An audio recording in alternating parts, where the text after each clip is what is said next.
নমস্কার বন্ধুরা, সবাইকে শুভ দুপুরের শুভেচ্ছা জানাচ্ছি।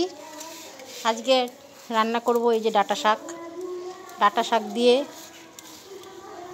বেগুন দিয়ে, কুমড়ো দিয়ে, আলু দিয়ে ঝাল ঝাল করে একটা চচ্চড়ি বানাবো। তার মধ্যে আর একটা জিনিস দেবো, সেটা হচ্ছে কাঁঠালের বিচি।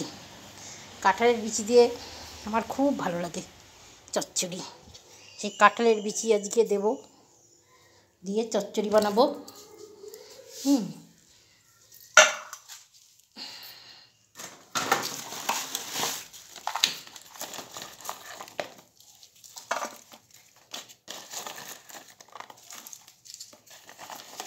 দেখছেন, একটু ডাঁটা চচ্চড়ি করবো, সেইটার জন্য একদম এসে হাজির হয়ে গেছে।